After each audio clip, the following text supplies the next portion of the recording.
Olá, pessoal! Dando continuidade à apresentação deste extrato histórico do cristianismo, incluindo alguns aspectos geográficos e também das manifestações mediúnicas de alguns santos ou doutores da Igreja. E esta é a parte 7.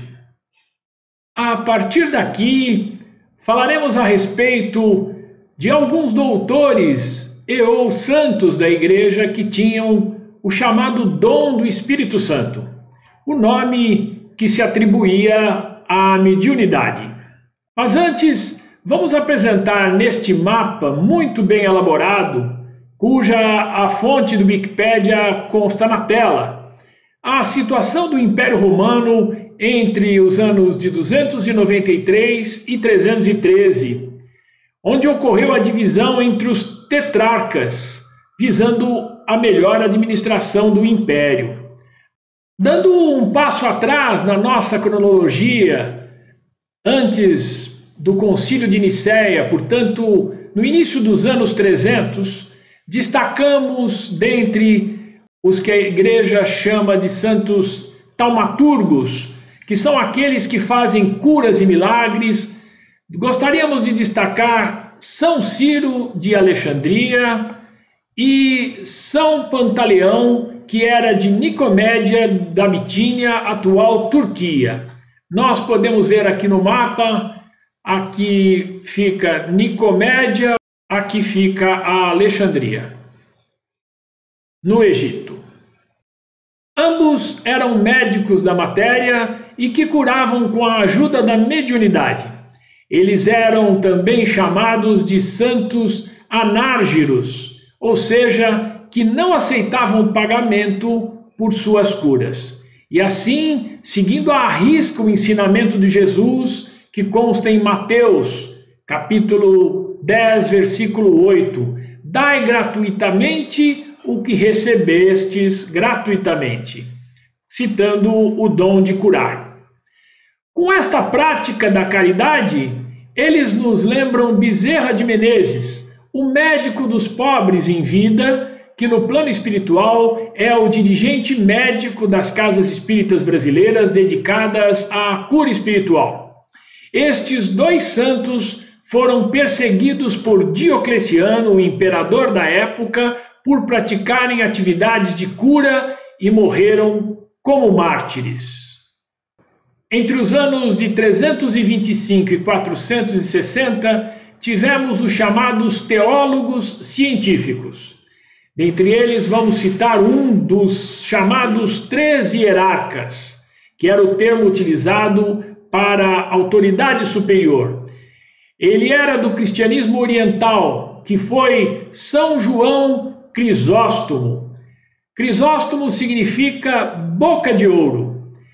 Ele nasceu em Antioquia, na Síria, em 347. Foi arcebispo de Constantinopla. Foi exilado e lá deixou a terra em 407. Neste livro muito interessante chamado Mediunidade dos Santos, o senhor Clóvis Tavares, o autor, redigiu em vida e esse livro foi depois editado pela família após a partida dele para o plano espiritual. Esse livro nos apresenta várias histórias, vale a pena ler, e extraímos daqui uma história de São João Crisóstomo que se encontra no livro Hipnotismo e Mediunidade de Cesare Lombroso. Cesare Lombroso é um médico e professor da Universidade de Turim. Diz a história que consta no livro: certa noite, Proclo, um religioso, antes de entrar no recinto onde estava trabalhando São João Crisóstomo, olhou pelo orifício da fechadura e viu com grande surpresa um homem de venerável aspecto que ditava ao santo, São João Crisóstomo, enquanto ele escrevia. Retirando-se, voltou na noite seguinte e viu o mesmo espetáculo. Fez com que outros olhassem, mas estes viam Crisóstomo inteiramente só. Compreendeu então que se tratava de um prodígio e interrogou respeitosamente o santo. E este lhe confessou que todas as noites o apóstolo dos gentios vinha ditar-lhe os comentários às epístolas de São Paulo. Vejam que interessante esse depoimento de psicografia, e lemos no Wikipédia que João ganhou enorme popularidade por causa da eloquência dos seus discursos em Antioquia, especialmente suas iluminadoras aulas sobre as passagens da Bíblia ou os ensinamentos morais. Os temas de seus discursos eram práticos, explicando como a Bíblia poderia ser utilizada na vida cotidiana. Este tipo de pregação é que tornou João tão popular. Ele fundou ainda muitos hospitais em Constantinopla para tratar dos pobres. Como anunciado neste trabalho, citaremos aqui personagens da história que se destacaram também pela caridade. Vamos mostrar aqui no mapa onde ficava Antioquia, aqui Antioquia na Síria, e aqui Bizâncio, que depois foi chamada de Constantinopla e atualmente Istambul, na Turquia. No ano de 354, veio à terra o grande Santo Agostinho. Aurélio Agostinho nasceu em Tagaste, na Numídia, hoje Argélia, na época pertencente ao Império Romano. Podemos ver aqui neste mapa onde ficava Tagaste, onde nasceu Santo Agostinho. E ele era chamado Agostinho de Hipona, exatamente porque foi bispo aqui nessa cidade que se chamava Hippo-Régios, ou seja, Hipona. Por volta de 369 ou 370, Agostinho despertou seu interesse em filosofia. E no ano 384, aos 30 anos de idade, conseguiu o posto de professor de retórica da corte imperial, a mais visível de todas as posições acadêmicas do mundo latino. Em 386 se tornou cristão e no ano seguinte, após a perda de entes queridos, vendeu todos os seus bens e entregou aos pobres. Como falamos, foi bispo de Hipona e ali permaneceu até a sua morte em 430. Agostinho desenvolveu a ideia de Paulo de Tarso de que a salvação é baseada na fé e não nas obras da lei. Foi um dos primeiros autores cristãos latinos a professar uma visão clara de admitir que os homens eram formados por duas substâncias metafisicamente distintas, a alma e o corpo, sendo a alma superior ao corpo. Esse texto foi escrito para o site da FEAL, Fundação Espírita André Luiz, por José Reis Chaves, e que cita que Santo Agostinho comunicava-se com os espíritos dos mortos, sendo um exemplo disso o contato que teve com sua mãe já falecida, Santa Mônica. Leon Denis, no livro O Espiritismo e o Clero Católico, nos apresenta texto de Santo Agostinho no livro De Cura Pro Mortuis. Diz o texto: os espíritos dos mortos podem ser enviados aos vivos, podem desvendar-lhes o futuro, que eles conhecem, seja por intermédio de outros espíritos, pelos anjos ou por uma revelação divina. Frase de Santo Agostinho. Em um outro livro, Cidade de Deus, Santo Agostinho trata a respeito do corpo lúcido, etéreo, aromal, que é o perispírito dos espíritas. E ele trata das operações teúrgicas. Essas operações teúrgicas é uma espécie de magia que nós chamaríamos hoje de mediunidade. Este corpo lúcido, etéreo, aromal, o torna apropriado a comunicar-se com os espíritos e os anjos e obter visões. Estas e várias outras passagens de Santo Agostinho também podem ser lidas no livro Cristianismo e Espiritismo, de Leon Denis. Já no plano espiritual, Santo Agostinho teve um papel de extrema relevância nas obras codificadas por Allan Kardec. Gostaríamos, na sequência, de citar a figura de São Pedro Crisólogo, que nasceu em 380 em Imola, no Império Romano, hoje Itália. Este nome Crisólogo se deu em função da citação da imperatriz romana Gala Plácida, tê-lo chamado assim em função das palavras de ouro que ele proferia.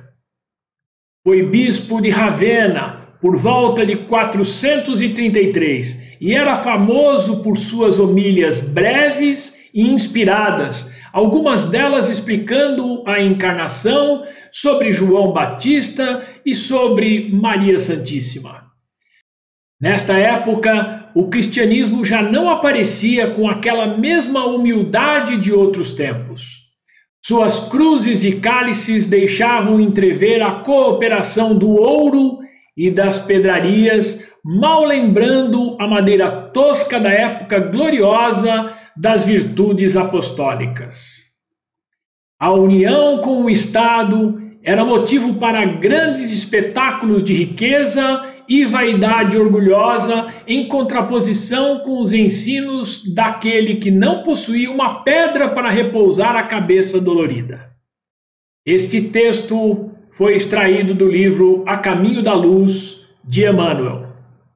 No ano 431, ocorreu o Concílio de Éfeso, que foi convocado pelo imperador Teodósio II, que governou o Império Romano do Oriente entre 408 e 450, já separado administrativamente da porção ocidental. Neste concílio foi considerada herética a visão de Nestório, que era patriarca de Constantinopla no ano de 428. Observem que esta é a mesma posição que ocupou São João Crisóstomo, que citamos há pouco. Ele criticava publicamente o já tradicional título de Mãe de Deus para a Virgem Maria, que consta na Ave Maria. Nestório sugeriu que o título negava a humanidade plena do Cristo, argumentando que Jesus tinha duas naturezas vagamente relacionadas, a do divino Logos e a do humano Jesus. Assim, ele propôs o título Mãe de Cristo, como sendo mais adequado para Maria, o que não foi aceito, e assim, neste concílio, ocorre o chamado Cisma Nestoriano, da Igreja Assíria. Texto com dados da Wikipédia e do site Bíblia do Caminho Estudos Espíritas. No site da Enciclopédia Britânica, encontramos a citação de que todos os concílios eram considerados sob a orientação do Espírito Santo e que depois do Concílio de Nicéia desenvolveu-se a ideia de que suas decisões, as decisões dos concílios, não poderiam ser reformadas. Nesta linha de pensamento citada há pouco, podemos compreender a dificuldade de algumas igrejas cristãs em rever o dogma da Trindade, mesmo após a queda do Império Romano. Este dogma foi responsável por inúmeras divisões da igreja e os pensamentos contrários são chamados de heréticos. Kardec nos apresenta um estudo da natureza do Cristo através de inúmeros registros do Novo Testamento no livro Obras Póstumas. Vale a pena ler. Neste mapa, vemos a configuração do Império Romano, que foi dividido em Império Romano do Ocidente e Império Romano do Oriente. No ano de 476 caiu o Império Romano, dando início à chamada Idade Média ou medieval, mas a Igreja continuou centralizada em Roma. A Idade Média é considerada até 1453, com a conquista de Constantinopla pelos turcos. Neste ponto, encerramos esta sétima parte deste pequeno extrato histórico do cristianismo. Na oitava parte, vamos continuar abordando sobre as manifestações mediúnicas de alguns santos ou doutores da Igreja no período medieval. Obrigado pela atenção, fiquem em paz.